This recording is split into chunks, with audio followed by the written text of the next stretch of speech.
আসসালামু আলাইকুম। এই টিউটোরিয়ালে আমরা শিখব কিভাবে একটি ফাইল ফোল্ডারে ডকুমেন্ট ক্রিয়েট করতে হয়।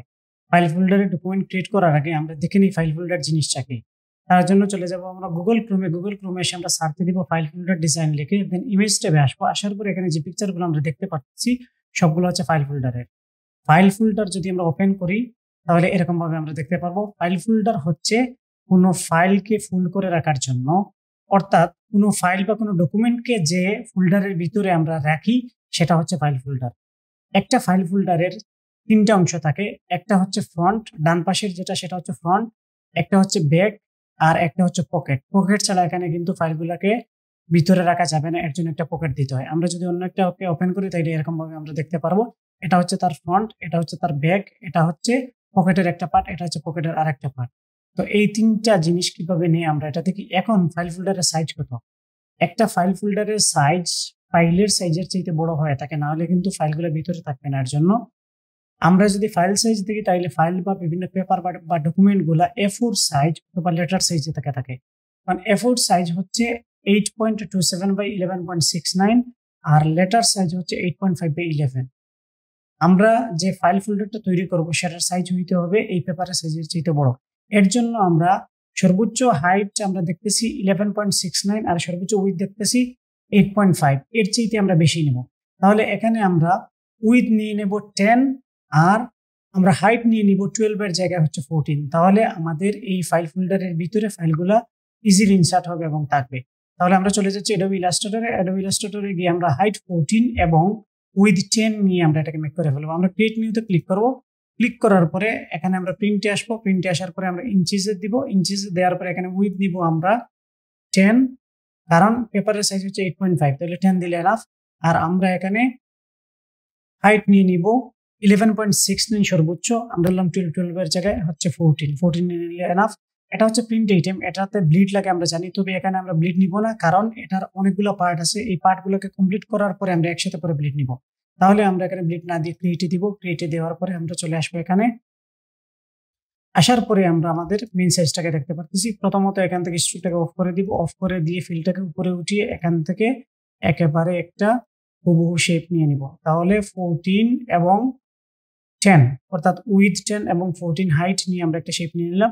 শেপ নেওয়ার পরে এটাকে আমরা বাহিরে নিয়ে আসবো। বাহিরে নিয়ে এসে অন্যান্য পার্টগুলো নিব, কারণ আমরা অন্যান্য পার্টগুলো নিয়ে পরে একটা শেপ বানিয়ে তারপরে আমরা ব্যাকগ্রাউন্ডে একটা আর্টবোর্ড নিতে হবে, নাহলে কিন্তু হবে না। এর জন্য এই আর্টবোর্ডে কাজ না করে আমরা এটাকে বাহিরে নিয়ে আসলাম। নিয়ে আসার পরে এটাকে আমি ধরতেছি ফ্রন্ট। তাহলে এখন আমরা অল্টার ধরে আরেকটাকে কপি করে নিয়ে যাব এইদিকে। এখানে আসার পরে এটাকে আমরা দিব ব্যাক হিসেবে, এবং এখানে যাতে গ্যাপ না থাকে এর জন্য আমরা সিলেকশন করব। সিলেকশন করে এটাকে কিউবজেক্ট বানাবো। কিউবজেক্ট বানিয়ে এখানে আসবো। আসার পরে পাশাপাশি যেহেতু, তাহলে হরিজন্টালি ডিস্ট্রিবিউট আমরা 0 রেখে এখানে ক্লিক করবো। তাহলে গ্যাপগুলা একেবারে 100% 0 হয়ে যাবে। তারপরে একটার কালার আমরা হালকা একটু চেঞ্জ করে দিব। চেঞ্জ করে দিলে বোঝা যাবে এটা ফ্রন্ট আর এটা ব্যাক। এখন আমাদেরকে পকেটের অংশ নিতে হবে। পকেটের অংশ নেওয়ার জন্য আমি হোয়াইটটাকে নেই যাতে কালারটা ভিন্ন আসে, এর জন্য এই দিক থেকে এটাকে আমি নিয়ে আসলাম। নিয়ে এসে এখানে লাগিয়ে দিলাম। তারপরে এখান থেকে আমরা দুইটাকে সিলেকশন করলাম, এটাকে কি অবজেক্ট বানাইলাম। সেম ভাবে এখান থেকে এসে আমরা হরিজন্টাল ডিস্ট্রিবিউট করে দিলাম 0। করার পরে এখন পকেটের যে একটা পার্ট এই দিকের, এই পার্টটা তো এরকম থাকবে না, এটাকে ছোট করতে হবে। ছোট করার জন্য এটাকে আমরা সিলেকশন করব। সিলেকশন করে আমরা চলে যাব রেফারেন্স পয়েন্টে। এখন ডান সাইডটা ফিক্সড থাকবে, বাম দিক থেকে এদিকে কমে আসবে। তাহলে ডান সাইডের এটাকে আমরা ফিক্সড রাখবো। ফিক্সড রেখে আমরা চলে যাব উইথে, কারণ উইথের দিক থেকে এটা কমে আসবে। উইথে এসে আমরা 10/3 অর্থাৎ 1/3 নিব আমরা এটার সাইজ। পকেটের যে সাইজ এটাকে আমরা 1/3 নিব। এর জন্য 3 দিয়ে ডিভাইড করে আমরা এন্টার দিয়ে দিব। তাহলে এটা কিন্তু এরকম ভাবে হয়ে যাবে। এই পার্টটা হয়ে গেল। এই পার্টটা হওয়ার পরে আমরা চলে যাব ফ্রি ট্রান্সফর্মে। ফ্রি ট্রান্সফর্মে গিয়ে আমরা চলে যাব পার্সপেক্টিভ ডিস্টর্টে। পার্সপেক্টিভ ডিস্টর্টে এসে এটার বাহিরের অংশের অ্যাঙ্কর পয়েন্টকে ধরে আমরা চাপাই দিব, যাতে বাজ করার পরে কনফ্লিক্ট তৈরি না হওয়ার জন্য। তারপরে আমরা এটা থেকে নিব এই দিকের পকেটের অংশ, কারণ পকেটটা দুই দিক থেকে আসতে হবে, না হলে অ্যাডহেসিভ পার্টটা কিন্তু লাগবে না, অর্থাৎ আঠালো অংশটা কিন্তু লাগবে না। এর জন্য দুই দিক দিয়ে আসতে হবে, কারণ যদি এটাকে সিঙ্গেল রাখের ওই দিকে নিয়ে লাগাই দিই তাইলে কিন্তু ব্যাকের সাথে লেগে যাবে। এর জন্য নিচের দিক থেকে আরেকটা পার্ট উঠবে, উঠে গিয়ে এখানে লাগবে। তাহলে এটাকে কালার আগে আমি চেঞ্জ করে দিই। কালার চেঞ্জ করার পরে এই দুইটাকে ধরবো, এটাকে কি অবজেক্ট বানাবো। আর এখান থেকে এসে আমরা এখন দিব ভার্টিক্যাল ডিস্ট্রিবিউট 0 করার পরে এখন এটাকে আমরা করে দিব 1/3। এটাকে সিলেকশন করলাম, এটার উপরের অংশ থাকবে আর নিচ থেকে ছোট হয়ে আসবে। তার জন্য উপরের রেফারেন্স পয়েন্টকে আমরা করে দিলাম ফিক্সড। আর হাইটের ঘরে এসে আমরা এখন এখানে 14 দিয়ে স্ল্যাশ বা ডিভাইড দিলাম, তারপর আমরা 3 দিলাম, 3 দিয়ে আমরা এন্টার করে দিলাম, তাইলে এই অংশটা হয়ে গেল। এই অংশ হওয়ার পরে আমরা যদি চাই যে এখানে যাতে কনফ্লিক্ট তৈরি না হয় বাজ হওয়ার পরে, তাহলে এটাকে সিলেকশন করে আমরা এই দিক থেকে হালকা একটু ছোট করে দিতে পারি। এরকম ভাবে হালকা ছোট করে দিলাম, তাহলে বাজ হইলে কিন্তু এখানে কনফ্লিক্ট তৈরি হবে না, কারণ এটা তো ওই দিকে গিয়ে উঠবে, উল্টা দিকে পকেট মেক হবে। আর পকেট মেক হওয়ার পরে যেন এখানে প্রবলেম তৈরি না হয়, এর জন্য আমরা এরকম ভাবে করে দিলাম। তাছাড়া চাইলে আরো অন্যান্য স্টাইলিশ করতে পারেন, এই দিক থেকে চাপাই দিতে পারেন, এই দিক থেকে চাপাই দিতে পারেন, এটা হচ্ছে টোটালি আপনার উপর নির্ভর করে। আমি যদি এখানে কোনো একটা স্টাইল করতে চাই, তাহলে এখান থেকে পেন টুল নিলাম, পেন টুল নিয়ে আমি এখানে একটা ক্লিক করব, আর এখানে একটা ক্লিক করব। ক্লিক করার পরে চলে যাব ডিরেক্ট সিলেকশন টুলে। ডিরেক্ট সিলেকশন টুলে গিয়ে এই দুইটা অ্যাঙ্কর পয়েন্টকে সিলেকশন করব, দেন শিফট ধরে আমি লেফটের কি দিয়ে এখানে একটু 2-3টা ক্লিক বা 4-5টা ক্লিক আমি করে দিলাম। ক্লিক করার পরে এরকম হয়ে গেল। এতটুকু পর্যন্ত হয়ে যাওয়ার পরে আমি যদি চাই যে কর্নারগুলোকে রাউন্ড করতে, তাইলে আমি কর্নারগুলোকে সিলেকশন করে নিব। সিলেকশন করব এই তিনটাকে, আর এই দিক থেকে এটাকে আমি সিলেকশন করব। দেন আমি কন্ট্রোল বারে যাব, এখানে গিয়ে আমি একটু মানটা বাড়িয়ে দিব, 0.25 করে দিলাম, তাইলে দেখেন এগুলো একটু রাউন্ডেড হয়ে গেল। এই হচ্ছে আমাদের একটা ফাইল ফোল্ডারের 4টা পার্ট। 4টা পার্ট না, মিললে হচ্ছে 3টা পার্ট, একটা হচ্ছে ফ্রন্ট, একটা হচ্ছে ব্যাক, আর এই দুইটা মিলে একটা পকেট তৈরি হবে।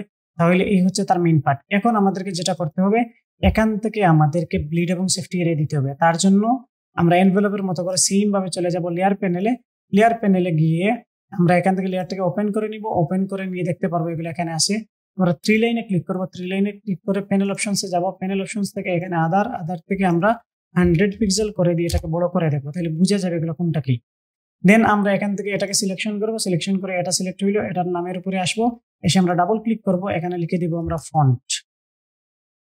ফন্ট আমরা লিখে দিলাম। ফন্ট লিখে দেওয়ার পর এটা হচ্ছে ফন্ট পার্ট। আর এখানে ক্লিক করব, এটা হচ্ছে আমাদের ব্যাক পার্ট। তাইলে এখানে আসবো, আসার পরে বিএসসি কে আমরা দিয়ে দিব ব্যাক। তারপরে আমরা এখানে আসবো, আসার পরে এটাকে দিয়ে দিলাম আমরা পকেট 1, POCKET পকেট 1, মানে পকেট পার্ট 1। আর এটা হচ্ছে পকেট পার্ট 2, আমরা দিয়ে দিলাম পকেট 2। যদিও পকেট একটা, কিন্তু আমরা চিনার জন্য এখানে সংক্ষেপে লিখে নিলাম পকেট 1 পকেট 2 দিয়ে। তাহলে আমাদের 4টা পার্ট হয়ে গেল। 4টা পার্ট হওয়ার পরের যে প্রসেস, সেম ভাবে আমরা এনভেলপে যেরকম করেছিলাম এরকম সবগুলোকে আমরা সিলেকশন করব। সিলেকশন করার পরে কন্ট্রোল জি দিয়ে গ্রুপ করব। গ্রুপ করার পরে এটার নাম দিয়ে দিব আমরা বেজ শেপস।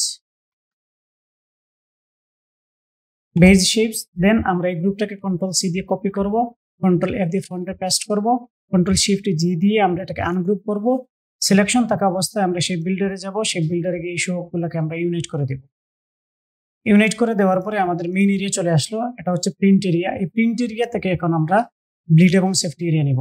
তাহলে প্রিন্ট এরিয়া এখন আমাদের একটা আর্টবোর্ড লাগবে প্রথমত। তার জন্য আমরা এই শিপটাকে সিলেকশন করে চলে যাব আর্টবোর্ড টুলে। আর্টবোর্ড টুলে গিয়ে এখানে একটা ক্লিক করব। ক্লিক করলে আমাদের আর্টবোর্ড চলে আসবে।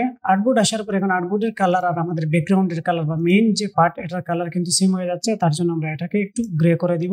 গ্রে করে দিলে আমরা এখানে চিনতে পারবো কতটুকু আর্টবোর্ড আর কতটুকু হচ্ছে আমাদের মেইন পার্ট। এতটুকু হওয়ার পরে এটাকে সিলেকশন করে আমি চলে যাব অবজেক্টে। অবজেক্টে গিয়ে পাথ থেকে আমরা নিব অফসেট পাথ। অফসেট পাথে গিয়ে আমরা প্লাস মান দিয়ে একটা ব্লিড এরিয়া নিয়ে নিব। আমি এখানে দিয়ে দিব প্লাস 0.25। এই যে এতটুকু এরিয়া ব্লিড নিয়ে নিলাম, এই অংশটুকু কেটে ফেলা হবে।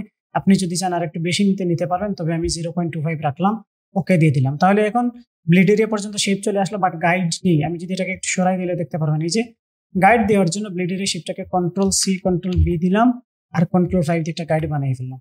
তাহলে এখন ব্লিড এরিয়াতে আমাদের শেপও আছে, আবার গাইডও আছে। আর প্রিন্ট এরিয়াতে যে শেপটা ছিল এটা কিন্তু এখন অক্ষত অবস্থায় আছে। এটাকে আমরা সিলেকশন করে এখানে যদি গাইড বানিয়ে দিতে চাই, তাহলে আমরা কন্ট্রোল 5 দিয়ে এটাকে গাইড বানিয়ে দিব। তাহলে এখন প্রিন্ট এরিয়ার গাইড চলে আসলো এবং ব্লিড এরিয়ার গাইড চলে আসলো এবং ব্লিড এরিয়ার শেপও চলে আসলো। এখন আমরা পার্টগুলোকে আলাদা করে দেখার জন্য ভিতরের গাইডগুলোকে দিব। এর জন্য এখন আমরা নিব হচ্ছে ব্যাক পার্ট। ব্যাক পার্টটা দেখেন এই পাশের পকেটের সাথে কানেক্টেড, এই পাশের পকেটের সাথে কানেক্টেড, এই পাশের ফন্টের সাথে কানেক্টেড। তার জন্য আমরা চলে যাব বেজ শেপসে। বেজ শেপসে গিয়ে আমি চলে যাব ব্যাকে।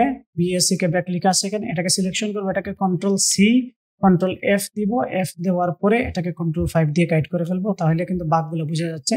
আর এই যে গাইডটা আছে এটাকে আমরা লিখে দিব এখানে ব্যাক গাইড। ব্যাকের পাশে আমরা গাইড লিখে দিব, তাহলে আমরা চিনতে পারবো কোনটা গাইডের কোনটা হচ্ছে শেপ। তাহলে এটি হয়ে গেল। তারপরে এটাকে এখানে রাখতে পারি, উপরে উঠাইতে পারি, এতটুকু থাকুক, এখানে কোনো সমস্যা নেই। এখন আমি একটা কাজ করব, এখানে আমরা নামকরণ করে দিব। এটাকে আমরা নামকরণ করে দিব ব্যাকগ্রাউন্ড, অর্থাৎ বিজি। আর এই যে গাইড দুইটা আছে, এটা হচ্ছে আমাদের প্রিন্টের গাইড। আমি এখানে লিখে দিব প্রিন্ট গাইড। তারপরে এটাতে আসবো, এটা হচ্ছে আমাদের ব্লিড গাইড। এখানে আমি লিখে দিব ব্লিড গাইড আমি লিখে দিলাম, তাহলে আমরা এগুলোকে চিনতে পারবো। এতটুকু পর্যন্ত আসার পরে আমাদেরকে এখন সেফটি এরিয়া নিতে হবে। সেফটি এরিয়া নেওয়ার জন্য আমরা চলে আসবো বেজ শিপসে, এবং যে পার্টে আমরা ডিজাইন করব সেই পার্টে আমরা সেফটি এরিয়া নিব। এখন আমি মনে করলাম আমরা 4টা পার্টে নিব, তার জন্য আমরা 4টা পার্টকেই ধরে নিব। এখান থেকে আমি ধরলাম পকেট 1, এখান থেকে আমি ধরে নিলাম ব্যাক, এখান থেকে ধরে নিলাম পকেট 2, এখান থেকে ধরে নিলাম ফ্রন্ট। তাহলে 4টা পার্ট সিলেক্টেড হয়ে গেল। হওয়ার পরে আমরা চলে যাব অবজেক্ট থেকে চলে যাব পাথ থেকে আমরা চলে যাব অফসেট পাথে যাওয়ার পরে -0.25 দিয়ে আমি এখানে সেফটি এরিয়া নিয়ে নিলাম, ওকে দিলাম। ওকে দেওয়ার পরে এখন এগুলা শেপ হিসেবে আছে, এগুলোকে গাইড বানাইতে হবে। গাইড বানানোর আগে Ctrl G দিয়ে গ্রুপ করে নিলাম। এখানে দেখেন এগুলো একটা গ্রুপ ক্রিয়েট হয়ে গেল, এবং Ctrl 5 দিলাম। তাহলে দেখেন এগুলো এখন একটা গ্রুপের ভিতরে গাইড হিসেবে আছে। আমি এই গ্রুপের নামকরণ করে দিলাম সেফটি গাইড আমি করে দিলাম এখানে। তাহলে সবগুলো সেফটি এর গাইড একসাথে আছে। এই যে দেখেন একটা গ্রুপের মধ্যে রয়ে গেল, হজবরল অবস্থায় না বা চোলানো চিটানো না, এর জন্য একসাথে অর্গানাইজ থাকলো। এই ছিল আমাদের মেইন কাজ। এখন আমরা যদি প্রিন্ট করার পরে কোন অংশ দিয়ে এটাকে কাটা হবে, কোন অংশ দিয়ে বাজ হবে, এটার কোনো চিহ্ন নেই, এর জন্য ফুল মার্ক দিতে হবে। ফুল মার্ক দেওয়ার জন্য প্রথমে আমরা চলে যাব ব্যাকগ্রাউন্ড শেপে এসে আমরা এটাকে ধরে অবজেক্টে যাব। অবজেক্ট থেকে পাথ থেকে অফসেট পাথে গিয়ে আমরা -0.25 দিয়ে অথবা প্রিন্টের বরাবর যতটুকু দেওয়া লাগে আমরা দিয়ে দিব। দিয়ে আমরা ওকে করব। ওকে করার পর এখন প্রিন্টের বরাবর একটা শেপ আছে, এই শেপটাকে আমরা করে দিব এখানে স্ট্রোক করে দেওয়ার পরে এখান থেকে সেটার কালার আমরা চেঞ্জ করে দিব। কালার চেঞ্জ করে দিয়ে এটাকে আমরা একেবারে হালকা মান রাখবো 0.5, এবং স্ট্রোক থেকে এসে আমরা এখান থেকে ড্যাশ লাইন দিয়ে দিব। তাহলে দেখতে পারবো এখানে একটা ড্যাশ লাইন হয়ে গেছে, এবং এটা যখন প্রিন্ট করা হবে তখন এই লাইন বরাবর কাটা হবে, এটা কিন্তু ইঙ্গিত করবে। এখন দেখেন আমরা যদি এটাকে প্রিভিউ মোডে যাই, প্রিভিউ মোডে যাওয়ার পরে এটা দেখতে পারো, কিন্তু মিডিলে কোথায় কাটবে, মিডিলে কোথায় বাজ হবে সেটার কোনো চিহ্ন নেই। তাহলে এখন মিডিল একটা দিতে হবে। মিডিলে এমন একটা জায়গায় দিতে হবে যে এরিয়াটা সবগুলোকে কভার করতেছে। তাহলে আমাদের এখানে দেখেন আমাদের ব্যাক সাইডটা এখানে এই পকেট এবং ফ্রন্ট সাইডটাকে কভার করতেছে। এর জন্য আমরা চলে যাব বেজ শিপসে গিয়ে ব্যাকের যে শেপটা আছে এই শেপটাকে সিলেকশন করব, Ctrl C Ctrl F দিব। F দেওয়ার পরে এটাকে আমরা ব্যাকগ্রাউন্ডের উপরে নিয়ে আসবো, এভাবে টেনে ধরে নিয়ে আসবো। নিয়ে আসার পরে ব্যাকগ্রাউন্ড যেখানে আছে ওইখানে ঠিক উপরের যে গ্যাপ আছে এখানে আমরা ছেড়ে দিব। ছেড়ে দেওয়ার পরে আমরা চলে যাব আইটো পরে যাওয়ার পরে আমরা জুম করব। জুম করে আগের যে ফুল মার্কটা আছে এটার উপরে ক্লিক করব। ক্লিক করলেই এটাও কিন্তু এরকম ফুল মার্কে পরিণত হয়ে যাবে। এবং আমরা যদি এখন প্রিভিউ মোডে যাই তাহলে এখন দেখতে পারবো যে এখানে দেখেন মিডিলে কিন্তু বাঘটা চলে আসছে। এই যে দেখেন এখন এই সাইড ফ্রন্ট, এই সাইড হচ্ছে ব্যাক, এই সাইড পকেট, এই সাইড পকেট আমাদের একটা বাঘ হয়ে গেছে, এবং কোন এরিয়া দিয়ে বাজ করা হবে সেটাও কিন্তু ইঙ্গিত করতেছে। তাহলে এই ছিল টোটাল আমাদের একটা ফাইল ফোল্ডারের ডকুমেন্ট ক্রিয়েট করার প্রসেস।